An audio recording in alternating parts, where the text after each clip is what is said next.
Welcome to the Wealth Gap Warriors podcast, where we dive deep into the pressing issue of wealth inequality in communities of color, cultural money beliefs, and personal finance. Some of our families are struggling. Even people are actually homeless. Join us as we interview inspiring individuals and organizations across the United States who are dedicated to eradicating this disparity through their creative solutions and innovative approaches. Together, let's explore how we can build a more equitable society for all. Here's your host, Luis Barajas. Let's get into it. Welcome back, everyone, to the Wealth Gap Warriors podcast. Today we have a very special guest, Maria Cadenas, who is the Executive Director of Ventures, and she's also a thought leader and community organizer. I came upon her through LinkedIn, and I saw her do a TEDx talk that was absolutely phenomenal. I need for anyone who's listening to me to go and find her TEDx talk. And we'll talk a little bit about that. But thank you so much, Maria, for being with us today. I really appreciate it. I know how busy you are. But one of the goals that I have here on this podcast is that you've been now designated a Wealth Gap Warrior, meaning that I know that you're out there not only in your area, but also throughout the country, really trying to change the way people are thinking about how we're approaching people who maybe are lacking, what I call financial dignity. So I would love for you to tell us, to start off with the very first question is, tell us about who you are, where you grew up, maybe share some stories of that gave you context to the work that you're doing. And please share with us more about you. Thank you so much. And thanks for having me here. So I think my story, I wish it was a simple, straightforward answer. But the reason I'm here today is because it's not a straightforward answer, that it touched many journeys along the way. I was born in Mexico City to my family, and then my family moved to Ensenada, Baja California, a coastal town at the north of Mexico, about 2 hours from the border. And at the time, Ensenada was a tiny village. I mean, it was so small that I remember the first time a pizza place opened, because it was a big to-do that we were finally going to taste what this pizza was about. Now it's a cruise port, so it's a much bigger site. And then my family moved to the U.S. when I was about 10. And I go straight to that because my immigration journey was a reason of how I see the world. Being 10, you live your life as a child. I was a child going to school, and my parents, they were fine. And, we went to grandparents on the winter. But in that immigration journey, I landed in a city that at that time, there was no English learner as a second language. There were limited resources. I was one of two kids who spoke Spanish monolingually in the classroom. And so their solution for the school district was to give me all the books in Spanish and bring a tutor once a week for an hour. And I had to just figure it out as a 10-year-old. And in the process, I also saw a lot of systems, right? That I didn't have the framing of the language for, but that didn't make sense. Again, I was all of a sudden an immigrant, a wetback, someone to point at, to make fun of, my parents the same. And it gave no real reason of why. And since that moment, my journey has been really a curiosity and exploration of why we treat others as others and why we limit ability and possibility of people randomly by human design enterprise. The other piece that I would say helped me in my journey is that when I was in third grade, we were walking down the street with my mom, and I found a 500 peso coin. That's a lot of money to find in the ground as a kid. And I looked at my mom, I'm like, what am I going to do? She's like, why don't you open a bank account? And I took that money, that was my first bank account in third grade. But I remember that experience very closely because it gave me an idea of what you do with money. It was not spending it. It was thinking about how not only you invest it, but putting it aside to think what you wanted to do with it, and that there are systems there that can help you. So I think those two issues combine around the role of money and stability and the identity-based politics that limited person's ability to thrive have really informed me growing up. And I ended up going to, I went to do my college education, and I share this because I think some people laugh, but I went to study creative writing. And I just happened to be good with numbers and business because I've been playing at entrepreneur since I was a little kid. And I said, you know what, I'm going to study business because I don't want to be a starving writer. So I'm going to do a double major. I did business and creative writing. And then later I got my MBA. So my journey has been a journey of curiosity and exploration from about how do we create worlds where we don't other others and limit their ability to contribute to society and to thrive.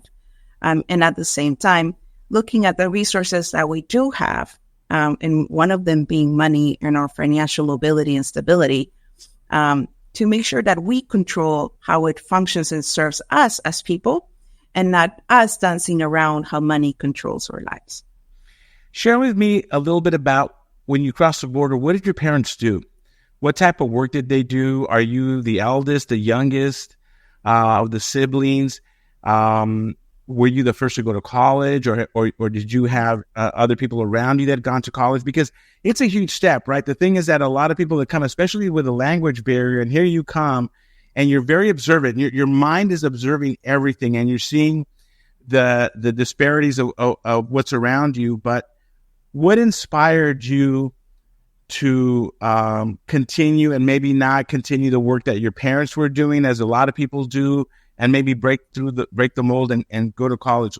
I'd love for you to share with our audience a little bit more about that part of your life. I think that my life is kind of lies a lot in the history of my family. My dad was born in Tabasco, Mexico, a rural town. We called it the jungle. There are cacao trees and sugarcane. And he grew up without necessarily running water. And they wanted fish. They went fishing. They wanted a chicken. They chased it down. And he moved very young to Mexico City by himself and his brother. And poverty, working with nuns to survive as a young boy. My mom grew up in poverty in Mexico City. She will tell stories of growing up under a tin roof and having to share orange amongst 10 siblings growing up. And so they found themselves committed to education, and they met in high school in Mexico City. And then they met and they were both going to university, public university in Mexico City. When they met and married, and then my mom got pregnant with my older brother. And so my dad decided to leave university. He was studying philosophy to take care of the family. Mm-hmm. And my mom had been working, started to work at a, it's called Seguro Social, it's guarderías de seguro. So there's child care. State provides child care for workers in Mexico. So she was starting to work there. And they had, my dad had asthma, and the pollution of Mexico City made it really hard for him to continue. And he was working as an auto body repair person. And my mom got offered a position at the child care facility from the state in Ensenada, which was, again, a tiny town. Nobody wanted to go, because who goes there, right? And she's like, well, it's clean air. You can't breathe over there. So they moved the family to Ensenada. And I think for me, what that taught me is that, one, you have ability to move and do what you need to do in your life. But two, they were just risk takers and care for family. And they had come from very humble, limited income backgrounds, but that didn't limit who they were as people or how they treated others. And I think that's a value that I hold deeply, because they were able to move themselves from really what you would consider abject poverty to middle class positions. My mom ended up being the director of the guarderías del Seguro Social for the state. And my dad had his own auto body shop. Even so, they had limited, the peso was not as good as the dollar. And so one day a person got into an accident in front of my dad's shop. My dad fixed the car. He really liked my dad, and he owned an auto body shop in the U.S. So he invited my dad to come work to the U.S. And earn dollars, which would be more than what he was making in the auto body shop. And so he did that for quite a few years, and he would visit home every weekend, and then he would back to work. And my mom just kind of said, you know what, we need the family together. So we crossed the border.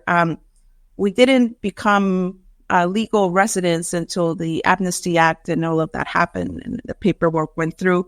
So as a young child, we knew but didn't know what immigration status was. We just knew how to live, right? But we did make fun. Whenever it was a helicopter flying overhead, we were like, La Migra, like immigration, and we play hide and seek. And I laugh at that because it was funny at the time.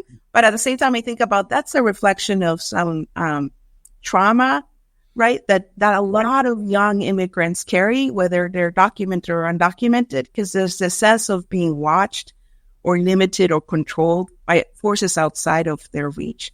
But that's my journey to the States. And so when we moved to the States, my mom didn't speak English. My dad barely spoke English. And my mom, who had been the director of a state program for Mexico, found herself making tamales for school and cleaning houses. And she was like a child development expert, but couldn't use those skills until she launched her own childcare business. And again, what that taught me was, if you want to do something, you just do it and you can figure it out. And there's nothing wrong or judgmental about work. It is work. It is a valid work, and you just work it. And so she cleaned houses and she sold tamales. And I remember she took us on tours for colleges and middle school, not understanding what it was. She just climbed on the bus that the middle school was trying to organize, and she got enrolled with the parent groups. Again, there was not a lot of Spanish PTA or bilingual resources at the time.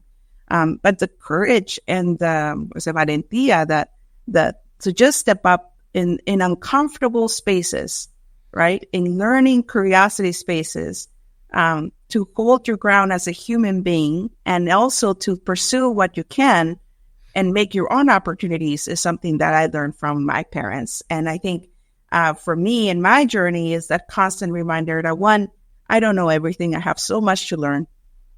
But that doesn't devalue what I have to also contribute. And the same is true for everybody. So I like to tell people, look, my greatest strength is that because I've been blessed enough to have many experiences, my point of the world is that I can see the galaxies and I can see the connecting points to things that may not seem immediately related. And my greatest weakness is that I see all the connecting points, and then I sometimes move a little faster than I should. But that I hope that gives you a little nuance into. That's a wonderful story. I get reminded. I know we've just barely met, and you don't know. I work with people from very humble beginnings from the barrios, but I also work with really famous Latino musicians and artists that are very iconic.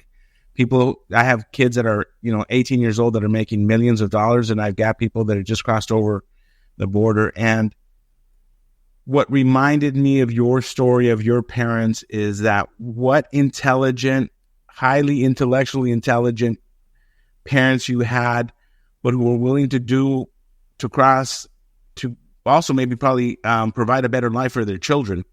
And so whenever I speak to someone that comes into my office that's either an immigrant or first generation, and I hear their stories, and sometimes we forget how much sabiduría, how much wisdom they have, just because they're working in the fields or they're auto body, or my dad was an ornamental iron worker.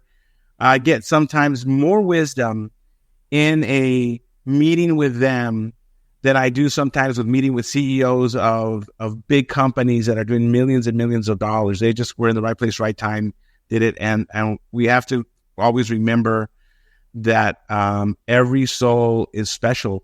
And so, I can see where your heart comes from. So tell me the transition. So now you graduate, you get your master's in business, right? Mm-hmm. Do you plan to go into the corporate world? What does college change you, or does college just give you more, or in college you start thinking and working more with organizations or with people who need help? Because college will change certain people. They go in thinking one way and come out thinking another. Talk to me and tell me a little bit about your college experience in the U.S. coming out, and then your career path after that? Yeah. So my undergrad experiences is kind of, I didn't know where I was going. It took a middle school, a substitute teacher who was sitting in a class who returned my homework. It's like, you did a really good job. You should go to college. And I was like, what the heck is college? And my mom had taken us to tours, but I hadn't internalized a lot about it. Just as a tour. And my mom is not a college graduate. Neither is my dad. They dropped out. But they would have been the first generation of, for them. I went to college, to a small liberal arts college in Wisconsin. And I tell people I was 18. What do you know at 18? All I knew is I wanted to write. And they got a little postcard instead of the gigantic books telling you how great they were. They sent me one little postcard that said, like, we have the best creative writing program. And I was like, oh, that's nice. That's unique. And they had a little turtle mascot that was their unofficial mascot. And I was like, that's even better. And my teenage self was excited. But it was a Latino counselor that was working for that college that pulled me out of class at my senior year and said, are you applying because you belong here? And I'm like, what? And this is little Latino from Texas in Wisconsin calling little me in California, where my idea of warm weather was a jean jacket and socks and sandals. And he's like, you belong here and you should come. And I said, you know what? I can't come. You're Wisconsin. I can't even visit the campus. It's too expensive. Because I should point out, when we moved to the States, it was the Great Depression. So we lost all our wealth. We were going to food pantries and that kind of stuff. So navigating poverty in the U.S. was a very shaping experience for me. He coordinated alumni to meet with me in San Diego to do the interview there instead of flying to the campus. And then in that interview, they approved what they call scholarships, 4-year scholarships for me to go to that school. And they said, but you know what? You shouldn't say yes just because of the money. You need to visit the campus to make sure it's your right fit. And then those alumni, and I wish I knew their names, but they donated their frequent flyer miles so that I could fly to the school and visit the school. And I tell people, look, I've been very blessed. And the school was the best choice for me. It was a great fit. It's called Beloit College. It's like 1,000 students. But the whole thing is about creative thinking and liberal arts thinking, which allowed me to do creative writing and business double major and to study abroad. But I was a first gen. There was a lovely counselor at the college that worked with first generation students and students of color to make sure that we had the support we needed, because it was a very privileged space. It's a private school, 1,000 students. Most of the people there were affluent families, white. And so it was a very, an opportunity of learning other lenses of the world. I had never navigated in wealth, right? And I didn't know, like, I was the kid who was saving the pennies and the dimes to buy the cocoa in the weekend, And I had to understand how others navigated when there was wealth and access and opportunity. And my first job out of college was with Accenture. Back then it was Anderson Consulting. It was a tech consulting enterprise. And I got that job because the college provided interviews and a career counseling setup. And the counselor there said, you should come and just practice your interviewing skills as you prepare to graduate. Now, what was your major? Business administration and creative writing. I did a double major. And so I went in there and I said, sure, I'm going to practice my interviewing skills. And then I got the job. And I'm like, well, I have a job. I don't have to worry. I'm good. So I was a tech consultant straight out of college. And the reason I got the job was just because it was an interdisciplinary critical thinking approach of effort. And I was doing tech consulting. Back then it was around the time that Salesforce was really growing. I was doing tech implementations for like the state of Connecticut and HRMS, like human resources setups, and learning a lot. And at the same time, I was questioning my contribution to the world, because then you're just a worker within the system. And 9/11 happened. And I was flying, at that time, I was young and it felt really well. I was flying in and out every 4 days to Connecticut or Detroit or wherever they placed me. But when 9/11 happened, it made me stop for a moment, because I did skip one thing. When I graduated undergrad, I thought I was going to go to the Peace Corps. but I didn't know that you had to be a citizen to participate in the Peace Corps. And I didn't yet have citizenship. I was still in my process to finalizing my residency in order to qualify to apply for citizenship. So that's one of the reasons I didn't do that route in my journey. And so then I did join Accenture. By the time I left, it was Accenture. But when 9/11 happened, I saw the pushback against immigrants, predominantly Middle East descendant immigrants, Muslim communities, but also in the whole anti-immigrant sentiment that was at the time. It was really, we saw increased rates of Latino enterprises, businesses, and it really concerned me. So I thought I'm going to use my gifts and my talents to give back in a different way or to live life differently. And so I left my consulting position to join the American Civil Liberties Union of Wisconsin as their associate director. And at the time I said, I'm going to bring all my management and organizational know-how into this enterprise to make sure that it can succeed. And that's how I ended in work. But what moves me is, one, I'm a curious person. I like to learn. I want to make sure that we have such a short time in this earth. I want to do what I can to contribute to make lives better and make that worth it for me. Sometimes you learn in a corporate office. Sometimes you learn in a nonprofit. I don't think every journey needs to be the same. But for me, it was important to leave consulting and learn more about what we can do to protect immigrant rights at the time. And that was really my immediate experience right after undergrad. I didn't get my MBA until much later. I had been already in nonprofits and I had been running a foundation for a while. And I recognized that I didn't know enough. With the foundation, there's a lot of assets, and philanthropy, there's a lot of assets. And those assets are not necessarily being invested in a way that reflect the values of the mission stated by foundations, right? Some of them are anti-poverty foundations, some are other foundations, but their investment portfolio looks like anybody else's investment portfolio. So even though they may be funding, say, on climate or funding women's rights, back then nobody was talking about the portfolio diversification and investment strategy to protect, to ensure that the assets invested were also going into those values. So I started to, I sought my MBA really to go deeper into our economic structures and systems, to fully understand how they were functioning so I can advocate for changes in it. My theory is you can't change something if you don't take the time to actually understand and see how it functions.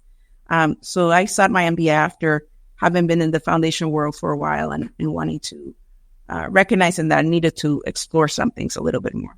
So let me ask you a question. During all that time and all that process, because now you're in the nonprofit world, right? You're working with ACLU and then you're working for the foundation.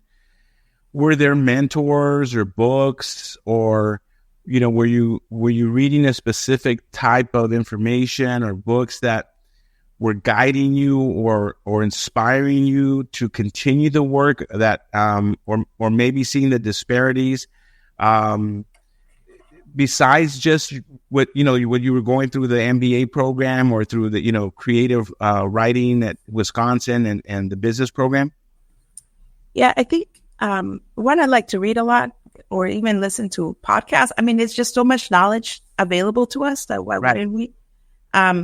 What I started to see was the connection between books like The Borderlands, which is Latina, lesbian, feminist lens of intersection. Then you have Audre Lorde, right? And then you have, there were all these books that were coming out around like the triple bottom line spaces that it just didn't quite rang true to me. I was trying to match these discussions that were happening around racial equity, intersectionality, that kind of personal awareness of self and belonging and the importance to be able to just be, right? Because sometimes we put this pressure of you have to be a thriving immigrant or you just have to be. So I was reading books around explaining systems really and connecting systems to identity at the same time that I was reading books around that were more or less functioning within the system, but couching it around equity. And I was trying to thread the needle between all three, because a lot of those books for me were fundamental. But in terms of mentors, I tell people, some of my greatest mentors and people were actually white men. It's surprising to many, but they were. They were people who saw me as a person, who were willing to give me time and treated me with the opportunities they treated everybody else. Right. And and it's hard sometimes in the culture and the spaces that we have for people not to label you or to put on their own expectations based on what they think a Latina or an immigrant or, should be. Mm-hmm. And so, the person who hired me at the ACLU, is a very calm person, very insightful. But I learned a lot from him. The person who hired me and I worked with over when I moved to California for the corporate philanthropy job was also one of them. And then I always say my parents are always my greatest guides because I can tap into them and they're very wise. But it is the biggest mentors are those who showed me and told me what they said honestly with care. Because you can have honesty that is harmful, and you can have honesty that is kind and graceful. And so that kind of mentor for me has been great. The woman who was the counselor for my undergrad for kids of first gen happened to move to the city that I moved after graduation and left that position.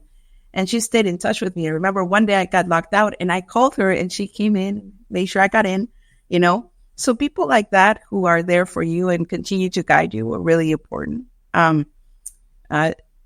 love epiphany for me is, they've always said, say what you mean, but don't say it mean. But I love what you said, that someone could be honest with you, but with care, right? Somebody could be honest with you and also still be hurtful or harmful. Wow, what a great, that's a great viewpoint. Thank you for that. I'm sorry to interrupt you, but you said that, and it just struck on me that's so true. I see that when we're mentoring, because as I get older, right, I get a lot of people that ask to be mentored or come to me, and as I've gotten older, what you just said just really has resonated with me. That I'm very careful about when I'm trying to be honest with someone, because I think when I was younger, I think I was probably the opposite. I was very direct and very honest, and maybe sometimes too honest, and people couldn't accept that honesty. But I'm sorry to interrupt you. Keep going. It brought something up to me. So I just wanted to share that with you. And I think that's a great point that, again, for the audience that's listening to us, because we are inspiring a lot of other mentors that are listening to people that you're inspiring. I think one of my goals, Maria, is that there are a lot of people doing the work that we do, but don't realize how hard it is. And they think it's easy sometimes because we're, or just because it's that has a lot of meaning and impact and it's very purposeful doesn't mean that it's not hard work, and that we still have to overcome as we still have to help each other out. Right. The other thing that you mentioned is that you said you've been helped by several white men, and most of the people that I've talked to, especially me, like for example, in my life, I have been helped, to be quite honest with you, by Jewish men. Maybe in my prior life I was Jewish, I don't know. But the thing is that in every most synchronistic moment in my life when I needed a hand up, it was, for whatever reason, it was a Jewish man that came to my help and helped me and got me to the next point. So it's just, what you're saying just kind of strikes a chord a lot in alignment to some of the stuff that I've been through too. So I know that you're resonating with a lot of people that are hearing you right now. And I like to put it like in context. Because I like to say, más sabe el diablo por viejo que por diablo, And as young as I may look, the canas are overtaking the hair, So it's like, So the experience is there. But like you, when I was much younger, I would just, I don't think kindness was at the front of my honesty.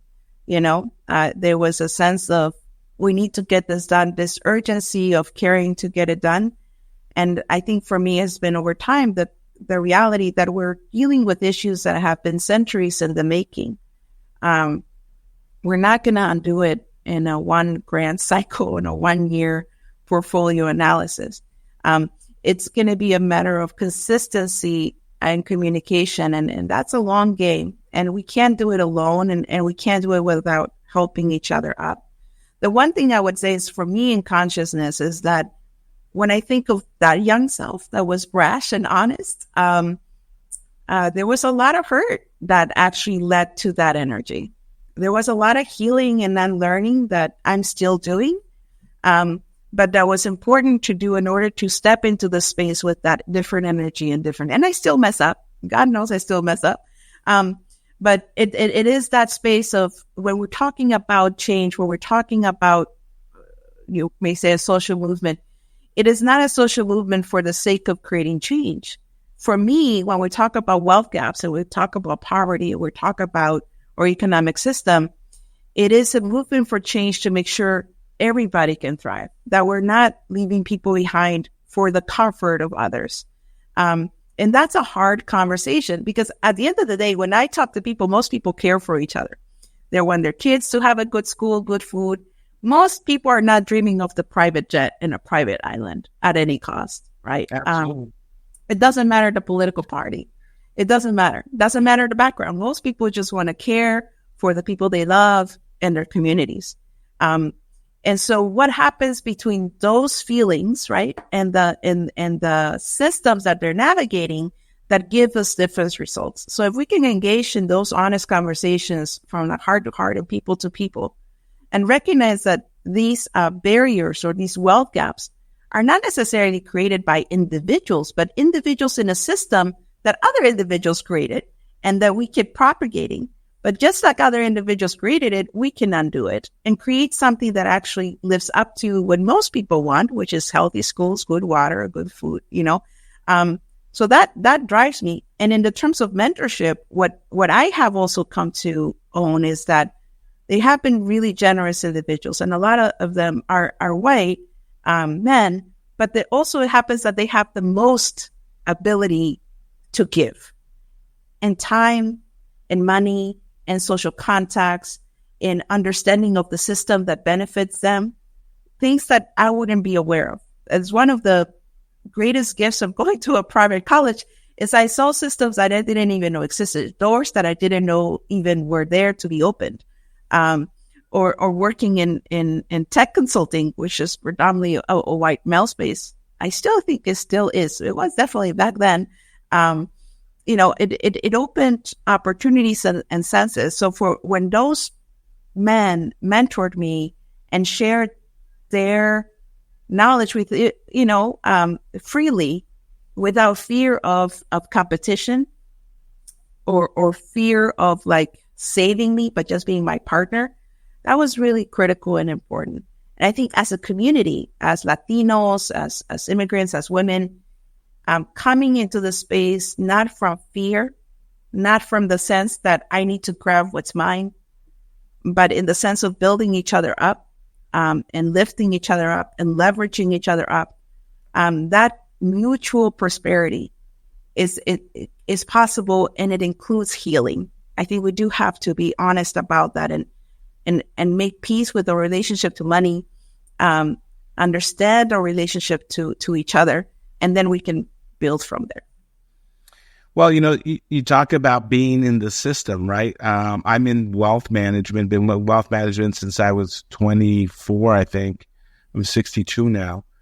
I can see how the entire industry was never set up to really focus on the needs of most people.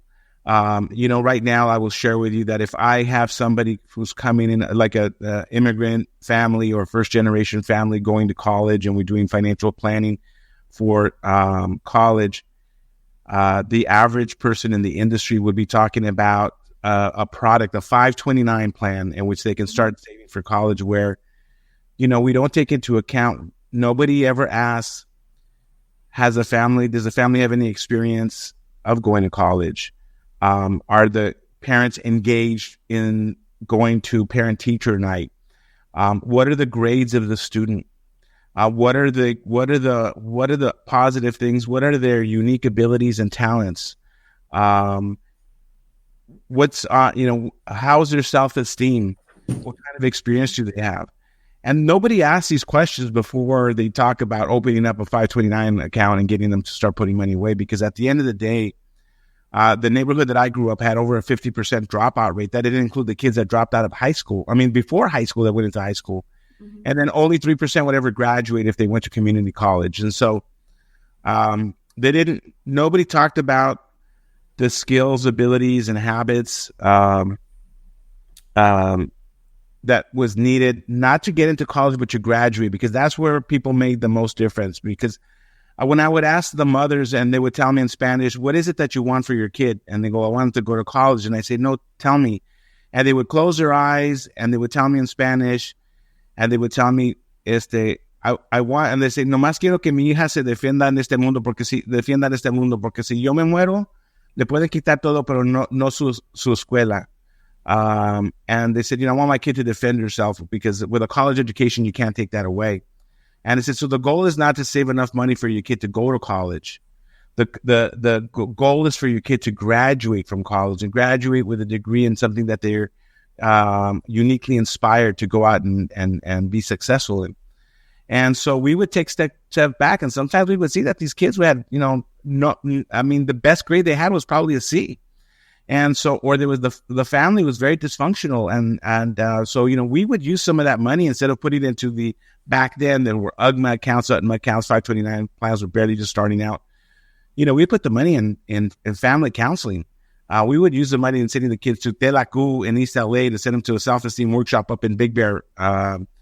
We would save money to send the kids out of their community and to travel a little bit. And so to get some experience, to give the kids what we call cash, the knowledge, ability, skills, and habits, KASH, knowledge, ability, skills, and habits, to not only get in, but to graduate so they can really be successful. So, and the industry that I'm in is very product driven, right? And we teach young Latinos coming into the industry that I'm in when it comes to finances to be very product driven, to think that products will change our communities, where sometimes it's just not about the product. It's a lot about more of the people and the processes that we've set up for them than anything else. Share with me now your step back into ventures and how you end up going back to California and how you end up working in ventures and the work that you're doing now and what you're trying to do in the California coast areas, the Central Coast area where you're working. Tell me about what kind of people you're helping out, what your programs do, and then what kind of outreach you've got in your community. Yeah, so I left public philanthropy to join corporate philanthropy for an ag company. They do marketing and distribution of fruit. And so in that role, I was providing guidance for the global strategy of the philanthropy portfolio. And then I was overseeing the philanthropy for the U.S., Mexico, Chile. This company's philanthropy strategy had been historically more focused on what I would call charity, winter drives, school drives, that kind of sponsorships. And they were really interested in looking at from an impact standpoint. And I was really curious about what we can do within corporate structure, which, touches people's lives every day. That's your job, that's your health insurance, that's your vendor contracts, right, that you do outside of the philanthropy portfolio. So I was just really curious about what can we take from public philanthropy, the best practices of philanthropy, to corporate philanthropy. And the thing is, a funder, a funder. Every funder is different. Every corporation is different, So I don't want to say this as the field, but for me, the other aspect of the work was because it was going to take into the Americas, and it was focused on farm workers. They were really interested in working with the employees of the corporation and connecting it to farm workers, which made their product possible. They just weren't clear how to go about it. So I focused on kind of moving that portfolio towards an economic development lens of the rural areas where they had their growing operations across the Americas, and then influencing the strategy for the global, because they were also they were expanding into China, they were Morocco, So it's a global company, and really looking at, if we look at economic development for rural areas and the farm workers on those rural areas, what kind of work needs to happen? And so that was my time with them, and internally kind of working as a thought partner with HR, with marketing, with research, to make sure that the philanthropy aspect, what I call the heart of the company, and this was a unique structure at the time because it was not part of the marketing department. It was its own department directly under the CEO. So we could have a really focus on trying to get those values out versus trying to get the brand out. And that's unique and in corporate philanthropy. So I was just working, kind of making sure that if we were going to do economic development and say that it included, say, growing the number of small growers, for example, or growing the number of, say, farm worker to farmer models, that the business model was not undoing that work, that somehow they were complementary and aligned. So I was working internally to support and encourage like seasonal worker benefits, right? Just as we were doing like the other aspects of economic development. And economic development in each region looked differently.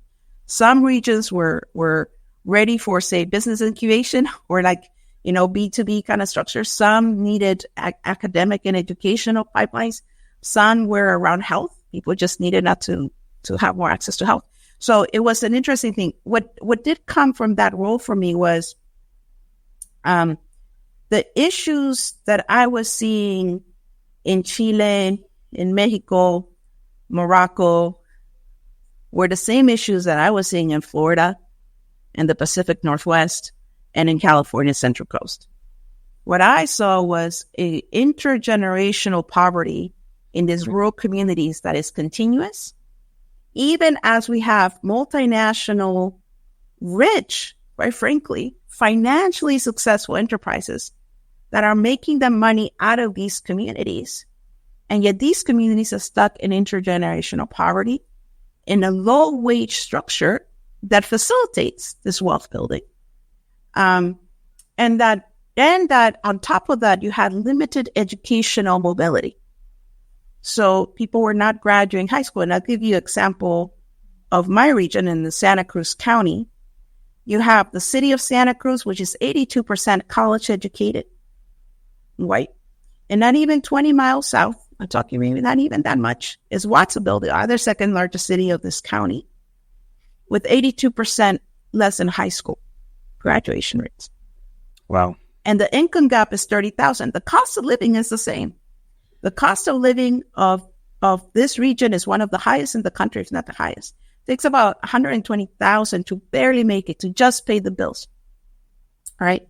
And so in the part that is Watsonville, it's also predominantly Latino. Over 60%, 80% of the population is Latino, versus the city of Watsonville, which is predominantly white. And yet, demographically speaking, you have an aging, affluent, well-educated community in the city of Santa Cruz, and aging, birth rates decreasing, average age going up, okay? And a young population in the Latino part. Average age is 25, right? And so I saw this thing like, well, if this is happening here, it's happening in Chile, it's happening in Mexico, it's happening everywhere else. If we can't figure out this wealth gap, income gap, then something's up. So what if I said, like, I'm going to take my hat from a global stage. I'm going to join this nonprofit, which at the time was like, I called it the Little Sleeping Giant. It was established in 1989, but it never had a year in the black. And it was kind of just the community outreach arm of a credit union, but it wasn't really doing much of anything at the time other than serving some classes to the members of the credit union. And I was like, what if we took that 501c3 status and that relationship to financial institutions to try to figure out how we can look at the income and wealth gap in this region, which can inform, quite frankly, global trends. Like, what can we learn from here? That's what made me come to ventures. I called it my sandbox because my context was, this is not unique to Latinos. This is not unique to immigrants. This is something that we're seeing at the global stage. in terms of how capital, income, and wealth is distributed. So what within the systems can we learn locally so that it can be shared globally in ways that we address it? And so at Ventures, what I tell people is it's hard to understand that we're a think tank. We imagine with the community, we work mostly with farm worker immigrant households, to have the conversations you had with parents, like, what are your dreams? What are your hopes? What are your barriers? What do you see? Right? And then we go with the nerds out here, like, who love data like me. And we're like, what are the models out there? What's going on? And we come back and talk together. And then we talk to electeds and we talk to government. And then we come up with ideas that are part of the world we want. So, for example, in the college sphere, one of our programs is called Semillitas. Mm-hmm. Semillitas creates a college savings account for every single child born in Santa Cruz County. That's not a new model. Other people have done it, right? The idea is that the earliest you get into a family's thinking about higher education is how quick you could shift aspirations. Sometimes people write off that their kids don't have a future because they don't know how they could do it, right? You change that aspiration at birth, it changes everything. The biggest difference between Semillitas and other what they're called children's savings account programs is that we connected it to health because the data showed that that was possible. So what Semillitas aims to do is we work with hospitals and with insurance providers and other health providers, including dental care. So as the child goes from the ages of 0 to 5, we walk the milestones with them. We say the community is with your dreams because we're trying to change the aspirations of the family, their expectations. For many of these families, 50% are low-wage households of all the births, and 50% don't have a college education. So most of these families is their first time with an interest accruing account because we're using a 529 model. And it's the first time thinking that it is possible, right? So we work with them and say, like, if as your child grows, their account will grow with them. And how do we grow it? Well, you're going to take care of your kid, right? So when you take them to the dentist is going to give them $25 for the college account. And they went to the doctor's going to give them $25 for taking care of their health. And if you go to a parenting class, so the growth of the child's account is not tied to the parents' disposable income to make additional contributions. It's just basically there for the child in their journey. And that's about shifting aspirations. Yes, building assets, but really shifting aspirations about the possibility of post-secondary education early on. Because what the data showed was that a child with this account, especially a moderate to low-income household, they're 3 times more likely to go to college, 4 times more likely to graduate, even if the account has $1. So the assets are important. But like you said, the biggest shift is that mindset, is what is possible. And so that's one of our programs. We hope others, we've talked to people in Texas, and I'm like, just borrow from our models, because that's what we do. We imagine, we create, we launch, and then we share. That's what Ventures. Yeah. I work a lot with the mindset of the parents as well, because I've been doing this for so long in East LA. I've had young women who had been accepted to from East LA to Stanford, to Harvard, to Princeton, back east, and the parents wouldn't let the kids go, right? The parents wouldn't let the daughters go, and it was a specific mindset. And sometimes it wasn't a mindset where it was a poverty mindset. No quiero que mi hija se vaya a lastimar. What am I going to do? But at the end of the day, they were holding the child back. And we, once we knew some of the kids were doing really well in school, we would try to bring the parents into the schools and try to educate them about education and what the kids get and what college is like. I worked for the UCLA Partnership Program when I was at UCLA, bringing kids in from Compton and from UCLA and East LA to UCLA, and I would invite the parents. The kids would stay there a week to acclimate them to a different environment. I mean, I went to UCLA, which is only, I would say, less than 20 miles from where I grew up. And to me, it was a completely different world. It was a different planet. It was a completely different planet from where I grew up, right? East LA, where even the McDonald's sign is all in Spanish. And so it's just the work that you're doing is so incredible. And I'm sure that, you still, though, deal with certain issues. So I just kind of want to share, what is it that now, like we're talking right now to other people working in the profession on your career path, what do you struggle with? What do you tolerate? What do you still have to kind of sometimes bite your tongue with when it comes to working with foundations to get money, or grants, or even in your own community? What are you still tolerating that you wish could change, or that it's going to change, but it's going to take some time? Are there any things that you still get frustrated with, or? Well, there's plenty of things, but when I'll share more like a story that kind of tells you kind of how we landed.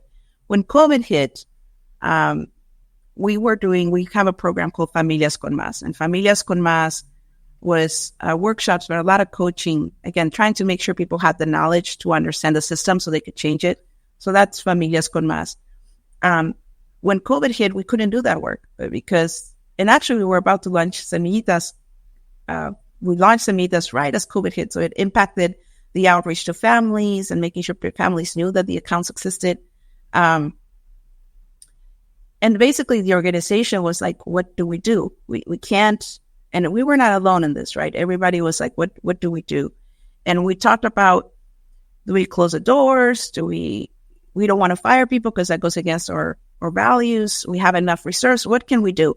And at the time we were talking about developing local economies, really, that were inclusive and et cetera. But when COVID hit, I had a call from a colleague. It's like, Maria, I have this woman who came here. She's undocumented. You know of any resources? And I said, there is nothing for them. There's no state safety net. There's no federal safety net. In fact, they have explicitly been excluded from those safety nets. I'm like, hold on a second. And then I got another call from a similar colleague, and I'm like, hold on a second. And I just sat there for like 5 minutes, and I'm like, I called him back, like, if I do something, will you support me? They're like, yeah. I'm like, all right, word of mouth, MOU, that's fine with me. And I sat with my fund development director at the time, and I said, Iliana,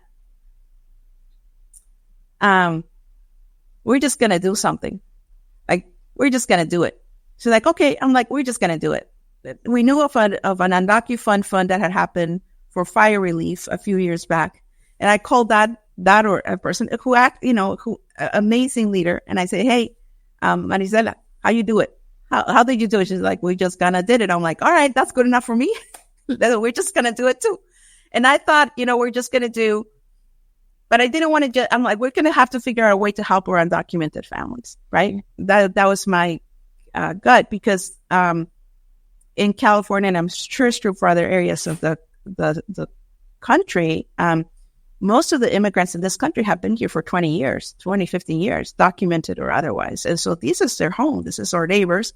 And their economic activity is paying the local taxes and paying the local, and so leaving them out, to me, morally is wrong, but economically is foolish. I mean, it's your economic engine.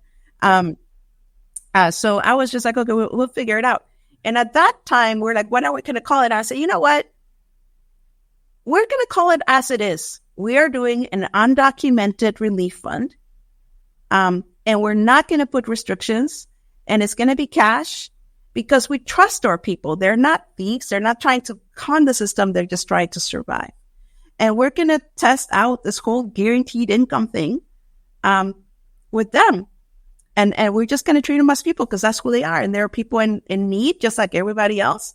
We're not going to make them jump through hoops. We were doing, basically at the time, things that have been, in theory, talked about how you create better safety nets, right?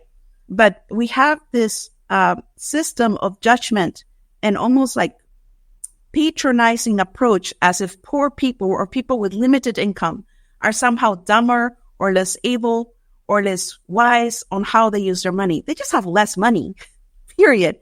Could they use some skills? Maybe. Not everybody, though, right? There's still people that are adults that are taking care of families. We should, for the most part, we can trust them. We spend more money in policing how people with limited income use their money than in actually helping them. And I think that's just ridiculous as a society, and also from an economic standpoint. But for me at that moment, it was a clarity of purpose of getting out of our own way. Because sometimes in in sharing what you're trying to achieve, you feel like you have to bend to what the, quite frankly, racism or sexism or homophobia of the people holding the wealth, so you can like, please give me the money. And at that moment, at that crucial moment, I'm like, that is their money. It was their payroll taxes. It is those tax exemptions that allowed for those coffers to be filled. And I'm done excusing it. I'm just going to go out there and ask for it. And will I get everybody? No. There's some funders that didn't understand, why do you need a DocuFund when we have a relief fund? But there were many others who did, who understood that this wasn't about just the relief fund. This was about a reflection, a mirror of communities controlling their own financial destiny in relief, because it's led by people who were immigrants to people who are immigrants, right? There's a huge value in self-determination in doing that. Some funders were still holding to the charity model, and a lot of them still do. There's nothing wrong with that. I'll take anything that helps our community, bring it. And others are really moving to the point of recognizing that in order to move to the world we want, it also means letting go of some of the power, including assets, in ways that's the land back movement, that's reparations, that's other spaces that are really critical. And I think what I still face is that there are people who are still in the charity model. There are people who are still in the savior model, regardless of ethnicity. There's plenty of affluent Latinos who still look and let me help this poor little immigrants out in the field, right? Same as white people. They're like, I would love to be your mentor, but they don't see you as a colleague. There's a difference. That's still there. But there's a lot of more allies and a lot of more people who are ready. So adventures, we like to say, like, look, we work with everybody because everybody will find the space that makes sense. I used to joke, you take the money and run. It's the community's money. We're using it in community's purpose. But it's really about partnership. And sometimes we've been very blessed in finding foundations and partners and who understand where we're coming from. Some who may not understand everything, but are willing to work in that sliver where we do have similarities, and some who just don't. And it's okay to let them go. I think that as my advice to those in the field or who may be thinking going in the field is be true to your values and your people, and don't tokenize others, including yourself. You're no better than anybody else. And be to that.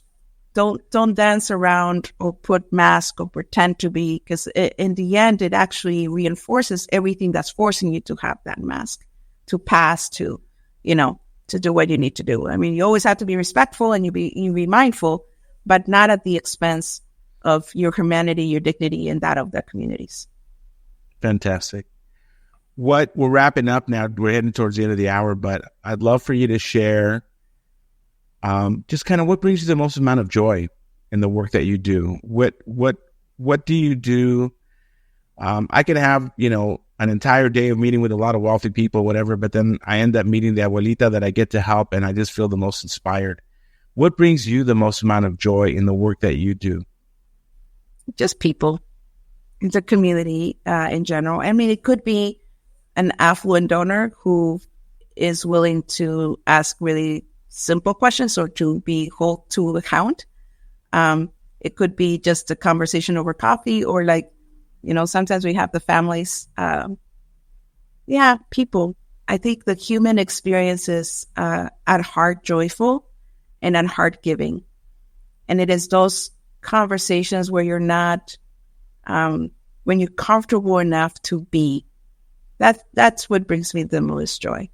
I think one of the comments that I got in conversation with a community member is like, you see me. Ustedes me ven. That was very meaningful because for her, the other safety net programs or the other partners, for some reason, she always felt like a client or somebody that was not seen as a human being. And so that brings me joy when they can see their power and they can see it and recognize it. That fills my heart. We're talking about society and economics and the wealth gap, but listening to you and the approach that you take with the people in your community sounds very spiritual to me. It's like from a very spiritual kind of side where you're really, not just helping people, but really, like you said, you see me. The person who said, you see me, it's like your soul saw their soul. And it wasn't, here's another person I need to help, or here's another person, get in line, we're going to give you a check, or we're going to help you out, or whatever. It was, you identified that person, but you acknowledge that person. And so I see the work that you do is very, very spiritual. What's next for you? Is there a book coming out in the future for you? I see you as a thought leader, as someone who's kind of ahead of the curve, who's seeing things that maybe needs to share what you're seeing with others who are still not awake yet, who still have not seen it. But what's next for you? I don't know. I leave the doors open to the universe. I wouldn't say no to a book. I just need to make time to write it. I think for me is sharing the thoughts, like you mentioned, right? Getting people to see themselves. And if I can help in conversation, whether it's through books or podcasts or presentations, that would be the greatest opportunity for me. Maria Cadenas, it has been an honor and a pleasure. I would love for you to tell everyone how they can get a hold of you, if they want to donate or just want to reach out to you, or maybe want to donate their time. It's anybody in the community there. I know that I've got a young advisor that works for me that's close to you, that I know that after he sees this podcast or listens to this podcast is going to want to probably volunteer some time helping you out, especially on that Semillitas program. But let us know how we can get a hold of you. Yeah, so you can go to my website is mariacadenas.com, and then Ventures is secvonline.com. So feel free to find us online and our social media. I always love chatting with people and connecting. So the more, the merrier. That's how we create a world together. Well, I appreciate you. I appreciate the energy, the vibrational energy that you bring, not only to us, but to your community, and all the great work that you're doing. We wish you the best and continued best. If there's anything I can ever do to help you, just reach out to me as well. But thank you so much for spending an hour of your time with us. We really appreciate you, and we hope to see you soon. Thank you so much for having me.